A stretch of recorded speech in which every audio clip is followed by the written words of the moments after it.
Ada beberapa cara. Ya, cara pertama adalah dengan melakukan organic growth.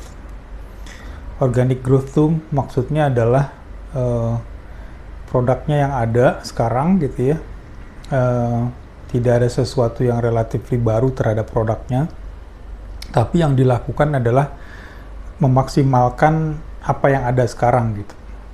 Misalkan produknya belum mengcover area tertentu gitu ya, maka akan diarahkan atau strateginya adalah mengarahkan untuk masuk ke area tersebut gitu.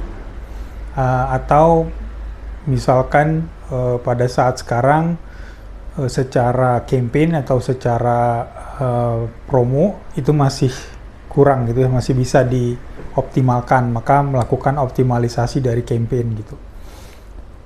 Jadi organic growth itu existing produk hanya memaksimalkan dan mengoptimalkan apa yang harusnya bisa dilakukan terhadap produk atau jasa kita sekarang gitu. Yang kedua adalah lewat innovations gitu. Jadi innovations ini umumnya sih mengarah ke produk baru gitu.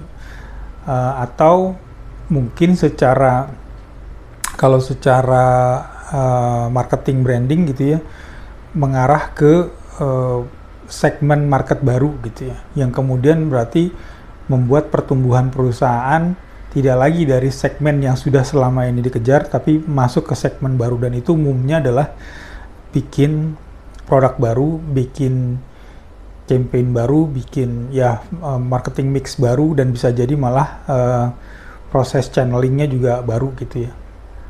Yang ketiga adalah merger and acquisitions. Merger and acquisition itu maksudnya ya kita melakukan merger, perusahaan melakukan merger atau mengakuisisi perusahaan yang lain. Nah, tujuannya ya kalau perusahaan similar gitu ya, perusahaan yang awalnya mungkin kompetitor, kita merger dengan dia, maka ya automatically akan bertambah lah, akan tumbuhlah revenue-nya perusahaan gitu ya. Tapi bisa juga modelnya adalah merger dengan perusahaan yang tadi ya beda segmen gitu ya, tapi mungkin dalam satu kategori gitu ya. Nah, pada saat itulah kemudian revenue perusahaan juga nambah. Jadi 3 hal itu yang bisa secara high level gitu ya membuat perusahaan bertumbuh gitu ya.